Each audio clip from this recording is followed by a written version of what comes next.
नाथ पंथ से जुड़े हुए हमारे पूज्य संतजन पीर महंत श्री हरिनाथ जी, श्री 12 के श्री महंत कृष्णनाथ जी, श्री 18 के श्री महंत सुंदरनाथ जी, उत्तर प्रदेश सरकार में मंत्रिमंडल के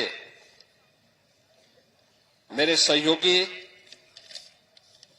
और इस विधानसभा क्षेत्र के लोकप्रिय विधायक श्री राकेश राठौर गुरुजी, प्रदेश सरकार के ही मंत्री श्री सुरेश राही जी,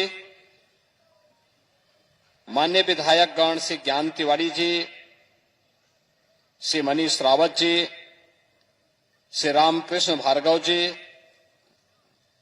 श्री शशांक त्रिवेदी जी, श्री निर्मल वर्मा जी, जिला पंचायत अध्यक्ष श्रीमती श्रद्धा सागर जी, नगर पालिका परिषद के अध्यक्ष श्रीमती नेहा अवस्थी जी, और आज के इस धार्मिक समारोह में उपस्थित देश के अलग अलग राज्यों से यहां पर पधारे सभी पूज्य संतजन, भक्तजन और उपस्थित बहनों और भाइयों, मैं सबसे पहले योगी तेजनाथ जी महाराज को हृदय से धन्यवाद देता हूं कि उन्होंने अपने पूज्य गुरु परंपरा का स्मरण करते हुए उनके दादा गुरु के द्वारा स्थापित इस आश्रम के पुनरुद्धार के साथ ही आजादी के समय पाकिस्तान छोड़ करके इस देश में अपनी साधना को पुख्ता करने के लिए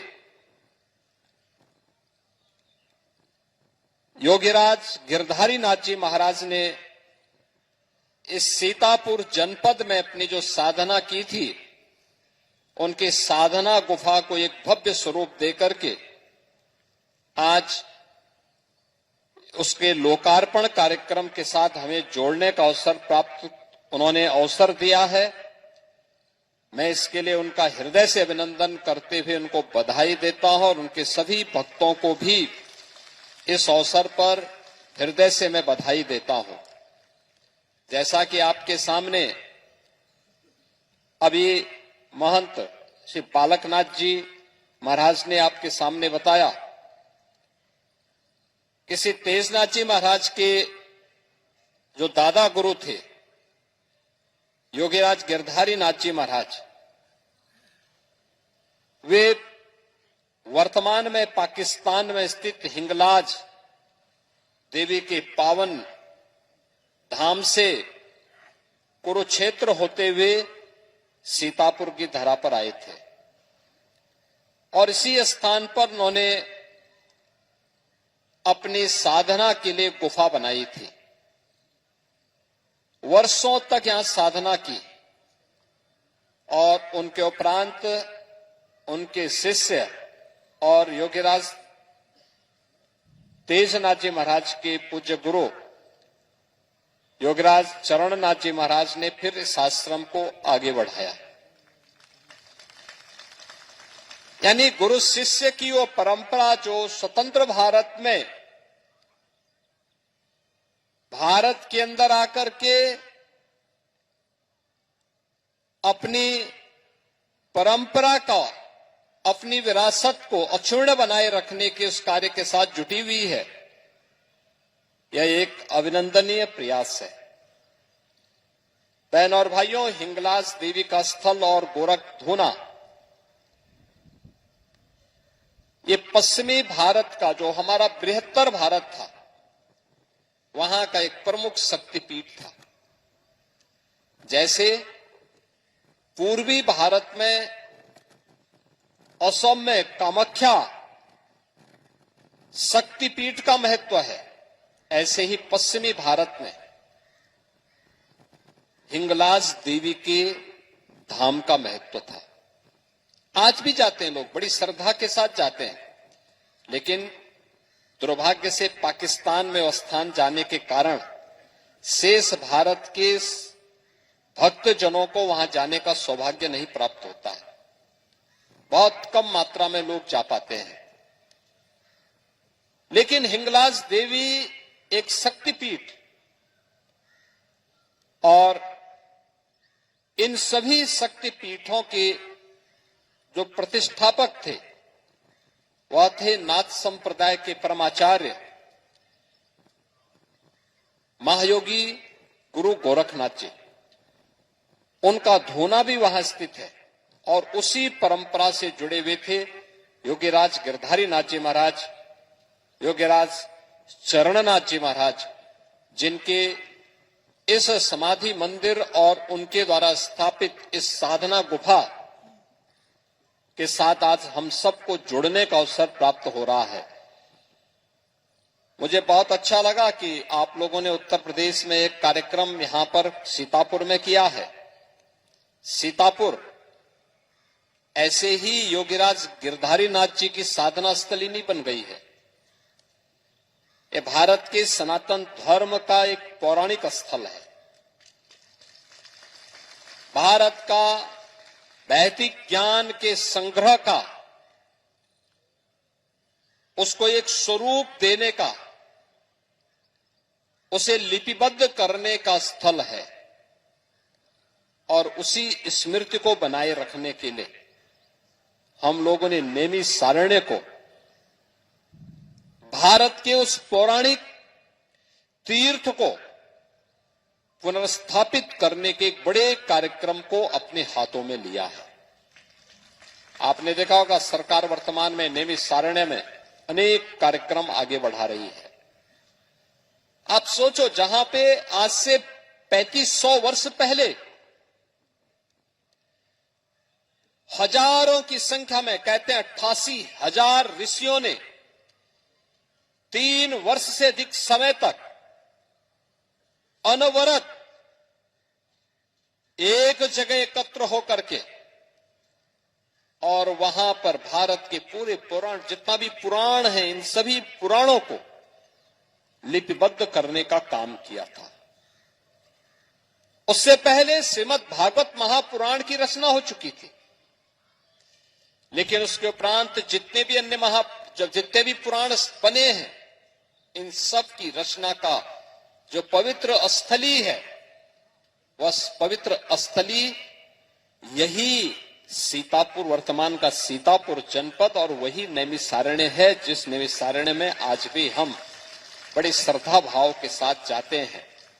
ऐसे ही एक सिद्ध साधक हिंगलाज देवी के स्थान से यहां पर नहीं आया है। अपने पूज्य गुरु के आदेश से उनको एक ऐसा स्थान चाहिए था देखने के लिए जहां पर निर्जन हो, कोई उनको पहचानता ना हो।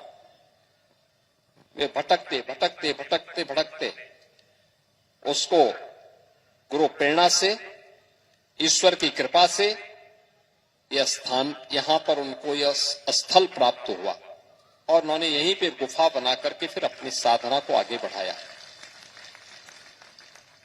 भारत की पूरी परंपरा ही इससे जुड़ी हुई है।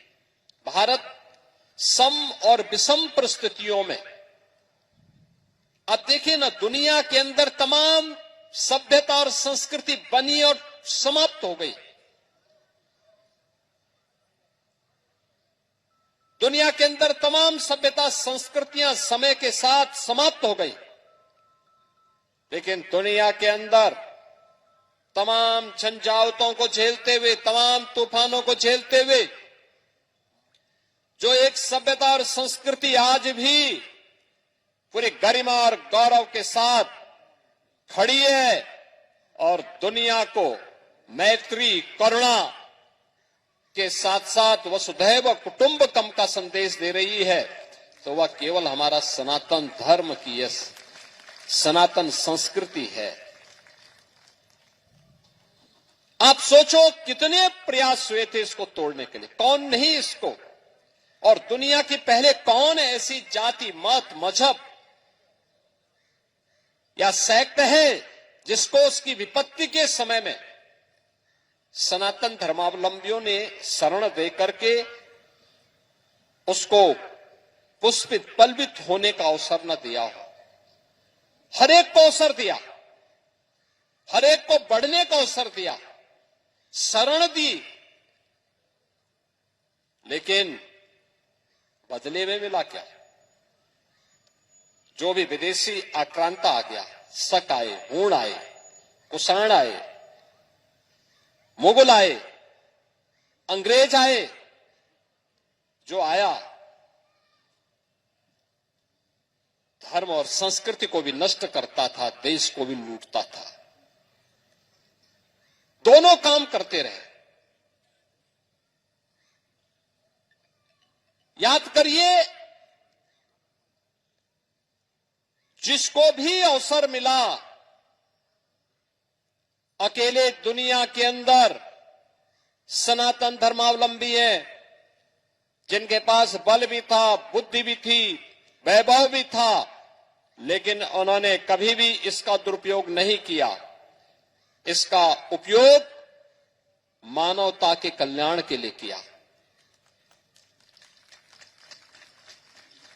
सनातन धर्मावलंबी ही इस बात की घोषणा भी करता है कि अयम निज परोवेति गणना लघु चेतसाम उदार चरिता नाम तो वसुधैव कुटुंबकम, यानी यह मेरा है, यह तेरा है, यह तो संकुचित बुद्धि का ही व्यक्ति करता है। उदार चरित्र वाले लोगों के लिए तो पूरी दुनिया ही एक परिवार है, एक कुटुंब है, और यह कुटुंब का यह भाव, वसुधैव कुटुंबकम का यह भाव, यह सनातन धर्मावलंबियों के संकल्प का ही नहीं, उनके जीवन का व्रत है। हर एक अपने जीवन में रखता है। और मनुष्य तो क्या, हमने तो चराचर जगत के कल्याण की बात की है। आप देखिए ना सनातन धर्मावलंबी की उदारता, आप देखिए हमारे यहां कहते हैं पहला ग्रास गौ माता का और अंतिम ग्रास जो होता है ना वह कुत्ते का, यानी गाय को भी हमने अपने हिस्से का दिया है और कुत्ते को भी एक हिस्सा उसमें प्रदान किया है। यह है समदृष्टि। इसी को भगवान कृष्ण ने कहा है समत्वम योग उच्यते, इस समता का व्यवहार। चींटी को भी आटा चीनी डाल करके लोग संतुष्ट करते हैं। कितना भी जहरीला सांप हो, नाग पंचमी को उसको भी लोग दूध बतासा चढ़ा देते हैं। इस देश के अंदर ही हो सकता है, दुनिया के अंदर नहीं होता है। लेकिन जो भी आया, शरण मांगने के लिए आया तो शरण मिली। लेकिन यहां बहुत सारे लोगों ने शरण तो ली, लेकिन कुछ लोगों ने शरणार्थी के धर्म का निर्वहन नहीं किया। यहां आकर के हाथ की उंगली पकड़ करके बाद में गला दबाने का काम भी उन्होंने करने का प्रयास किया।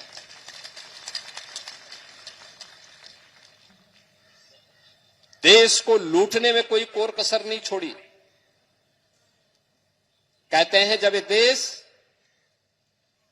स्वर्णयुग कहा जाता है देश का,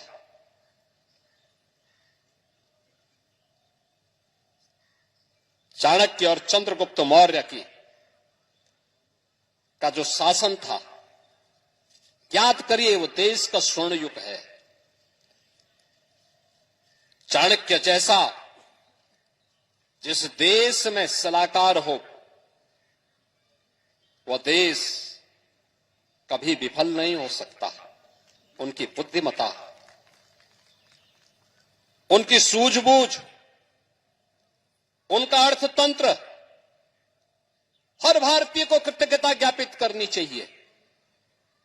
चाणक्य जैसा गुरु मिले, देश को सन्मार्ग पर लेकर के चले, समाज को एक नई दृष्टि दे, और तब देश आर्थिक समृद्धि की, सांस्कृतिक और आध्यात्मिक समृद्धि की नई ऊंचाइयों को प्राप्त करता है। और उस समय कहते हैं भारत का दुनिया के अर्थतंत्र पर 45 से 46% हिस्सा भारत के पास था। यानी भारत दुनिया की सबसे बड़ी आर्थिक ताकत तो थी ही, लेकिन उस आर्थिक ताकत में भी भारत का जो हिस्सा था वह 45 से 46% था। हमले जब होते हुए गए, जब टूट फूट शुरू हुई, हम आपस में बंटते गए, मत और मत के आधार पर, संप्रदाय के आधार पर, जाति के आधार पर, क्षेत्र के आधार पर, भाषा के आधार पर। कहां कहां तक ये चलेगा? ये हमले भी बढ़ते गए, लूटपाट भी बढ़ती गई, लगातार ये चलता रहा। कहते हैं आज से 400 वर्ष पहले तक दुनिया की अर्थव्यवस्था में भारत की हिस्सेदारी सर्वाधिक तब भी थी। नंबर 1 पर भारत था, नंबर 2 पर चीन था। चीन तेजी के साथ आगे बढ़ रहा था। उस समय भारत को उस प्रकार का नेतृत्व नहीं मिल पाया था जो अपनी समृद्धि को और तीव्र कर सके।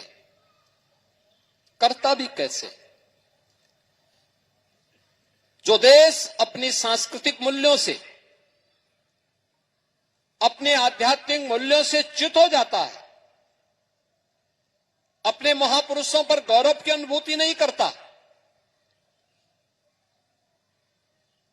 अपने मूल्यों और आदर्शों से विरत हो जाता है, उसका वर्तमान भी सुरक्षित नहीं होता और उसका कोई भविष्य भी नहीं होता है। और यही सब कुछ हमारे साथ भी हो रहा था। चीन बढ़ रहा था, लेकिन भारत को उस दिशा में आगे बढ़ाना है, इसके लिए जो कोई प्रयास होना चाहिए था, नहीं हो पाया उस कालखंड में। परिणाम क्या था? धीरे धीरे करके भारत धीरे धीरे करके कमजोर होता गया। मुगलों ने तो लूटा ही था, अंग्रेजों ने भारत की आश्रम पद्धति पर प्रहार किया। उन्होंने यहां के किसानों को, जो उत्पादक था, उसको कर्जदाता बना दिया। हमारा हस्तशिल्पी कारीगर बेरोजगार हो गया। देश दिग्भ्रम की स्थिति में पड़ गया। परिणाम क्या था हमारे सामने? असमंजस की स्थिति थी। एक ऐसा चौराहे पर हम खड़े थे जहां पर हर व्यक्ति किम कर्तव्य विमूढ़ किसी स्थिति में था। और परिणाम क्या था? जब ये देश 1947 में आजाद होता है, तब दुनिया की अर्थव्यवस्था में भारत की हिस्सेदारी मात्र 2% रह गई थी। 46% से घटते मात्र 2000 वर्ष में भारत 2% पे सीमित रह गया। आपने पिछले 11 वर्षों में भारत की प्रगति को देखा है। जब भारत को भारत के विकास की ऊंचाइयों पर पहुंचाने का कार्य होता है, भारत की सभ्यता और संस्कृति के साथ ही समृद्धि की चिंता भी जब साथ साथ चलती है, तो परिणाम भी आते हैं। परिणाम भी आते हुए दिखाई देते हैं। पिछले 11 वर्ष में प्रधानमंत्री मोदी जी के नेतृत्व में हमने एक बदलते हुए भारत को देखा है। ये बदलता हुआ भारत किस रूप में अपनी यात्रा को आगे बढ़ा रहा है। याद करिए, अब भारत दुनिया के अंदर तीसरी बड़ी अर्थव्यवस्था फिर से बनने जा रही है। यानी अब भारत से बड़े केवल दो देश रह जाएंगे, एक अमेरिका और दूसरा चीन। बाकी अर्थव्यवस्था में सभी देश भारत से पीछे होंगे। भारत आज जो तीव्र गति से आगे बढ़ रहा है, इस तीव्र गति से बढ़ने का कारण भारत ने अपने मूल्यों को पहचाना है, भारत ने अपने आदर्शों को पहचाना है, भारत ने अपनी विरासत को फिर से पुनर्स्थापित करने के उस अभियान को अपने कंधों पर लिया है। स्वतंत्र भारत में पहली बार इन स्थलों को सम्मान प्राप्त हो रहा है। आपने देखा होगा योग, आप याद करिए ना, यहीं पे योगीराज गिरधारी नाथ जी महाराज 1947 में हिंगलाज छोड़ करके उनको आना पड़ा। गुरु का आदेश था कोई ऐसे स्थान पर जाओ जहां पर कोई पहचानता न हो। वे आते आते सीतापुर में आ गए। उन्होंने यहीं पे योग आश्रम बनाया, गुफा बनाई, महीनों महीनों उस गुफा में रह करके साधना की। वह भी उनका योग था, एक लंबे समय तक समाधि में बैठना, एक लंबे समय तक बिना कुछ खाए पिए महीनों तक एक कच्ची गुफा के अंदर बैठना, अपने आप में एक साधना थी और योग से ही संभव था। याद करिए, इस योग को 21 जून की तिथि को आज यूएनओ ने भी विश्व योग दिवस के रूप में मान्यता दी जब प्रधानमंत्री मोदी जी आए। कुंभ की परंपरा भारत के अंदर हजारों वर्षों की है, हजारों वर्षों की है। जैसे नैमिषारण्य की परंपरा है, हर कुछ वर्षों के बाद ऋषि मुनि सब यहां इकट्ठे होते थे। वे भारत की ज्ञान की परंपरा में उत्तर दक्षिण पूरब पश्चिम क्या कुछ नया हुआ है, नवाचार क्या है, शोध क्या हुए हैं नए, इन मुद्दों पर चर्चा करते थे। उन मूल्यों पर उनका चर्चा होती थी, आगे बढ़ाते थे। ऐसे ही कुंभ के आयोजन भी थे, हजारों वर्षों से चली आ रही थी, लेकिन वैश्विक मान्यता पहली बार 2019 में प्रयागराज कुंभ को तब मिली जब प्रधानमंत्री मोदी जी ने यूनेस्को के माध्यम से कुंभ को विश्व के अमूर्त सांस्कृतिक धरोहर के रूप में मान्यता दिलाई है। यह है अपनी विरासत के प्रति गौरव की अनुभूति करने वाले क्षण, और यही वह क्षण है जब हर भारतीय, उत्तर का हो, दक्षिण का हो, पूरब का हो, पश्चिम का हो, दुनिया के किसी भी कोने में रहता हो, जिसके पूर्वज भारत के रहे हो, वो दुनिया में कहीं भी रहता हो,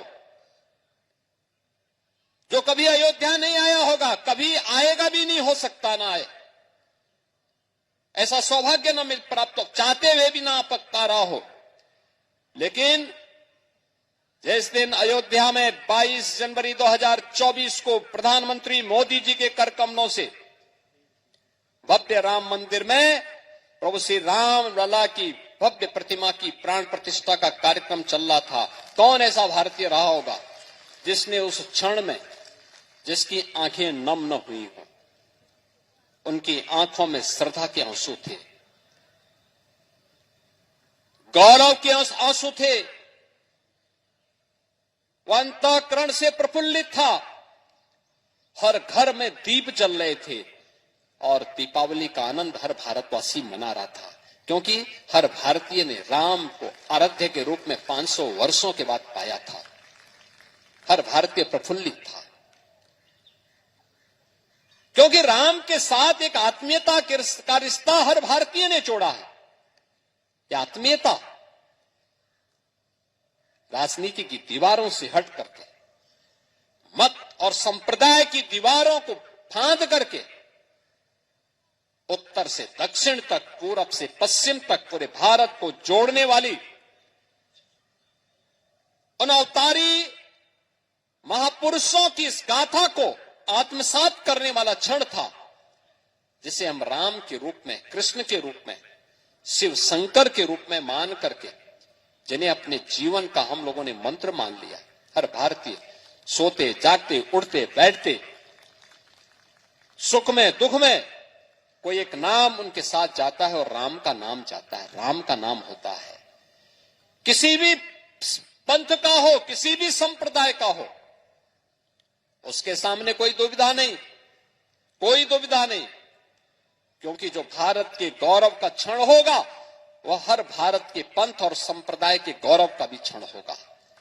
उसने अपने आप को इससे अलग नहीं किया है, क्योंकि हर भारतीय इस बात को मानता है, हमारी उपासना विधि कुछ हो सकती है, दर्शन कुछ हो सकता है, लेकिन अंततः हम सनातन धर्म के अनुयायी हैं और हमारे लिए राष्ट्र प्रथम है, यह देश और धर्म हमारे लिए प्रथम है और इस भाव के साथ वो कार्य करता है। अयोध्या में राम मंदिर की प्राण प्रतिष्ठा और भव्य राम मंदिर का निर्माण उसी गौरव की पुनर्स्थापना का क्षण हम सबके सामने प्रस्तुत करता है। यही कार्य काशी में काशी विश्वनाथ धाम के रूप में हम सबके सामने हुआ।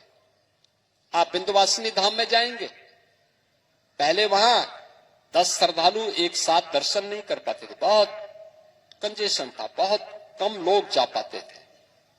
आज देखिए कितना बड़ा मां विंध्यवासिनी का धाम, कितना भव्य और कितना बड़ा बन गया है। एक साथ हजारों श्रद्धालु जाकर के दर्शन कर सकते हैं। अब कहीं कोई समस्या नहीं।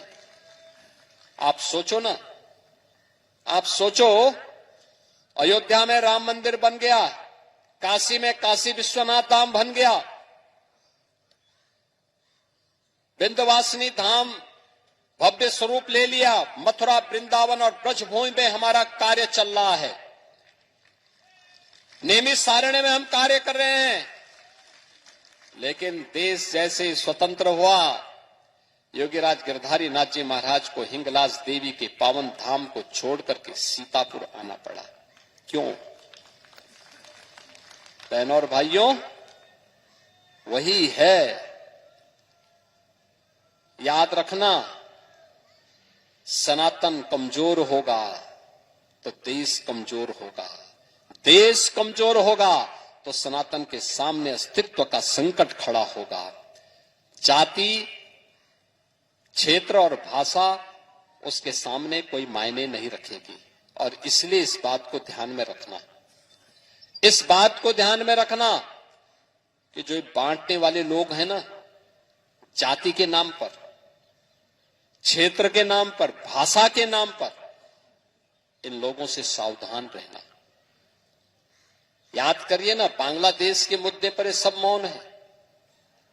बांग्लादेश में जो मारे जा रहे हैं हिंदू, हर दिन आप सुनते होंगे, एक हिंदू जला दिया गया, एक हिंदू के घर में आग लगा करके मार दिया गया, राह चलते हुए एक हिंदू को जला दिया गया। प्रतिदिन समाचार आ रहे हैं बांग्लादेश से। ये सब मौन है। ये मरने वाला हिंदू कौन है? ये सब दलित हिंदू है, ये दलित हिंदू है। कोई नहीं बोल रहा है, केवल कुछ हिंदू संगठनों को छोड़ दिया जाए और धर्माचार्यों को छोड़ दिया जाए, लगता है सबका मुंह बंद हो गया है, क्योंकि मरने वाला हिंदू है। कोई नहीं बोलेगा, उसके लिए कोई मानवाधिकार नहीं है, उसके लिए कोई दुनिया का संगठन वकालत करने वाला नहीं है।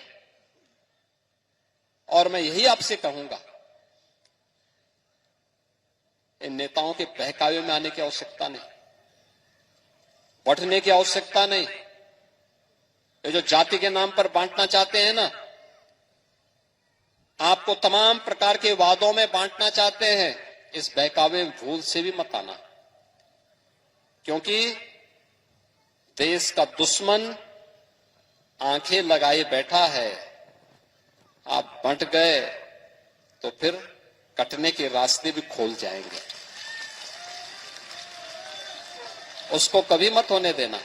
देश अच्छी दिशा में आगे बढ़ रहा है, देश आगे बढ़ेगा।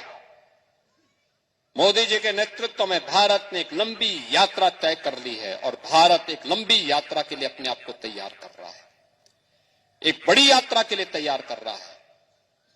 भारत दुनिया की एक बड़ी ताकत बनेगा। कोई दुनिया की ताकत अब भारत को रोक नहीं सकता है। लेकिन हम भारतीयों का भी दायित्व बनता है कि हम भी उस यात्रा में सहभागी बने, हम भी मिलकर के कार्य करें, उस यात्रा को एक साथ आगे बढ़ाने में योगदान दें। अगर हम कर पाएंगे, परिणाम वर्तमान के लिए भी और भावी पीढ़ी के लिए भी बेहतर होगा। याद करना भविष्य उसी का हुआ है जो वर्तमान में सजग रहता है, जिसने भूतकाल की गलतियों का परिमार्जन कर दिया है, उसी का भविष्य भी उज्जवल होता है। भूतकाल में हम गुलाम हुए थे इसलिए क्योंकि बटे थे, हम अपमानित हुए थे इसलिए क्योंकि बटे थे। भूतकाल में हम कटे थे इसलिए क्योंकि हम बटे थे। अब बंटना नहीं है, एकजुट होकर के फिर से भारत को परम वैभव की ओर ले जाने के इस प्रवर्तमान अभियान का हिस्सा बनना है। और योगीराज गिरधारी नाथ जी महाराज की जो गाथा है, योग साधना का तो है ही, उनकी व्यक्तिगत त्रासदी का भी है। वह व्यक्तिगत त्रासदी इसी बात का है कि उनको अपने गुरु स्थान को छोड़ करके आना पड़ा था हिंगलाज देवी से यहां सीतापुर में। पहले वे कुरुक्षेत्र आए, कुरुक्षेत्र से फिर उनको यहां आना पड़ा था। यह पवित्र धाम है। पाकिस्तान में क्या हालत होंगे, पेशावर में, हिंगलाज देवी में क्या स्थितियां होंगी वहां, ये हम सबको सोचना पड़ेगा। आज आपका सीतापुर जनपद विकास की एक नई बुलंदियों को छू करके आगे बढ़ रहा है। विकास की इन बुलंदियों को आगे बढ़ाने की आवश्यकता है। विरासत और विकास की इस प्रक्रिया को आगे बढ़ाने की आवश्यकता है। और आपने तो